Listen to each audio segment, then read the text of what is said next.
A donkey to market. A lesson on critics.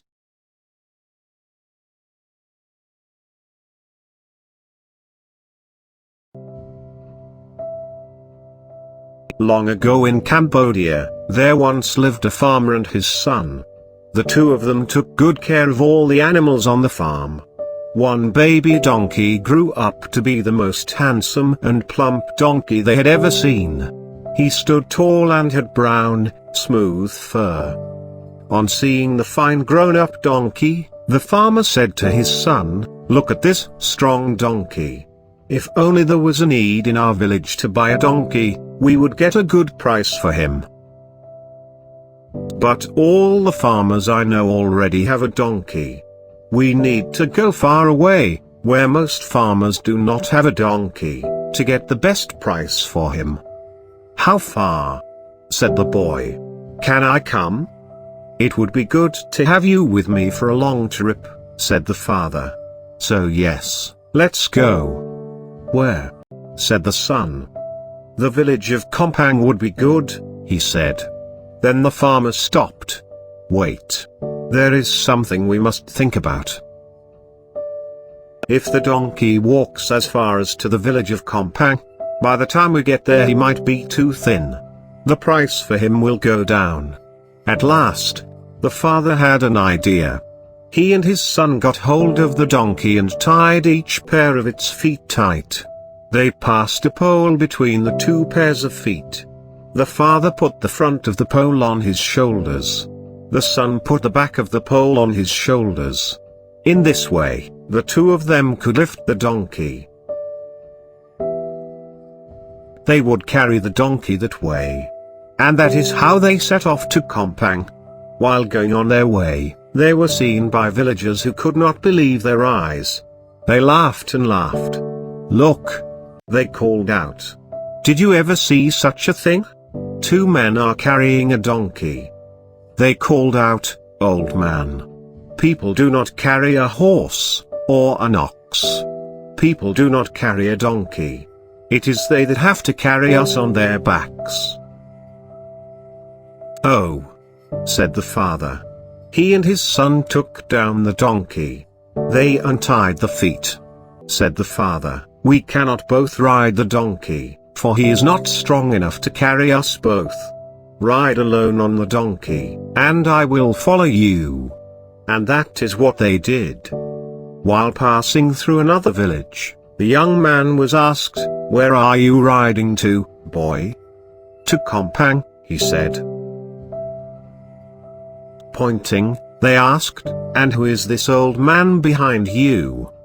"My father," said the boy. On hearing this, the villagers became mad. They said, "What a selfish son you are! Why are you riding the donkey when you are strong enough to walk? You had better get down at once. Let your old father be the one to ride the donkey." On hearing these sharp words, at once the boy got down from the donkey. His father took his place to ride. And that is how the two of them kept going. The young man walked behind and the father rode on the donkey. After some time, they came to a village where there was a well. A few young women had come to the well for water. Seeing the handsome young man, the young women felt a great caring for him. They were not happy to see an old man riding such a fine donkey, when such a handsome young man had to walk behind him, tired and hot. They called out to the old man, "It is not for you, old man, to ride such a fine donkey. It should be this good-looking young man to ride." The father and son looked at each other. Again, "We must be doing this wrong." They decided to both ride the donkey. "You in front and I behind you," said the old man. "That way, no one will be mad." And sitting like that, they went on their way. After a bit, the two of them reached a custom house. The officer of the custom house said, "Where are you going, men?" "To the village of Kompang," they said. The officer said in a sharp tone, "Your donkey is not strong enough to carry both of you. If you keep riding as far as the village of Compang, it will get thin and its price will go down. How foolish you are! Why don't you let the donkey walk?" The farmer and his son looked at each other. They were doing things wrong, again. They got off the donkey and led it by a rope. When they came to a field, the road ended. They had to cross the field to find the road on the other side. The owner of the field was working and he called out to them, "Walk carefully. My field is full of thorns, for it is not yet cleaned up." The son stepped on a thorn and cried out, "Ow!" The owner of the field saw their donkey. "What are you doing?" he called. "You have a donkey, why don't you ride it? You are treating that donkey as your ruler. How foolish you are!" Oh, dear. The father and son did not know what to do.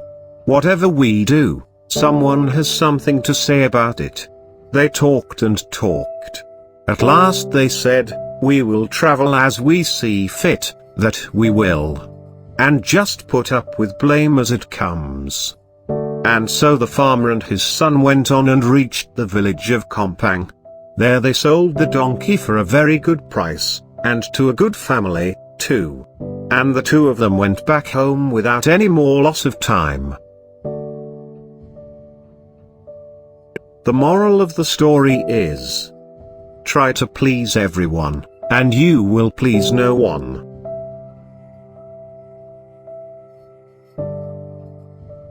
Thanks for watching. Please do subscribe for more stories. Bye bye and have a precious day.